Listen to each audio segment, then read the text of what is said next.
লাহোরে কাল সিরিজ বাঁচানোর মিশন বাংলাদেশের। প্রথম টি-20তে পাকিস্তানের দাপট শঙ্কা বাড়িয়েছে। ঘুরে দাঁড়াতে হলে ব্যাটে বলে দল হিসেবে পারফর্ম করার বিকল্প নেই লিটনদের। দ্বিতীয় টি-20তে একাদশে পরিবর্তনের সম্ভাবনা আছে। অন্যদিকে পাকিস্তান সিরিজ নিশ্চিত করতেই নামবে। গাদ্দাফি স্টেডিয়ামে ম্যাচ শুরু কাল রাত 9টায়।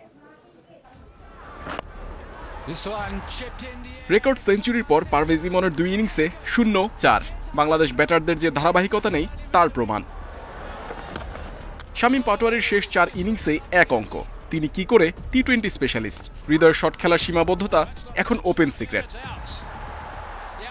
দক্ষতা সামর্থ্যে টি-20-র ছোট দল হয়েই আছে বাংলাদেশ। মোমেন্টাম পেয়েও কাজে লাগাতে না পারার পুরনো রোগ প্রতি ম্যাচেই ভোগাচ্ছে। আমিরাতে সিরিজ হারের পর পাকিস্তানেও শুরুটা হতাশার। কৌশলগত দিক থেকে আমরা পিছিয়ে। ব্যাটাররা 200 রান করতে পারে না এমন নয়। লিটন যেভাবে খেলছিল এক পর্যায়ে মনে হয়েছিল জেতা সম্ভব, তবে আস্কিং রেটের সঙ্গে পেরে না ওঠায় চাপ বেড়েছে, ম্যাচও ফসকে গেছে।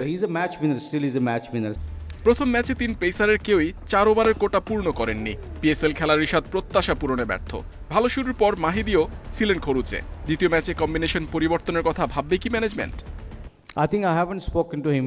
ব্যাটিংয়ে ইন্টেন্ট জরুরি। টি-20তে ব্যাটারদের 200 রান তাড়া করার মানসিকতা থাকতে হবে। ভুল থেকে শিক্ষা নিতে হবে। আমি বিশ্বাস করি আমাদের ভালোভাবে কামব্যাক করার সামর্থ্য রয়েছে।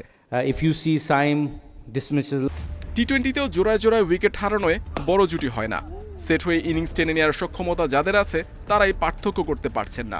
লিটন হৃদয়রা দ্রুত পরিবর্তন না হলে ব্যর্থতার চক্রে আটকে থাকবে বাংলাদেশ। Muhammad Nazim, Independent news.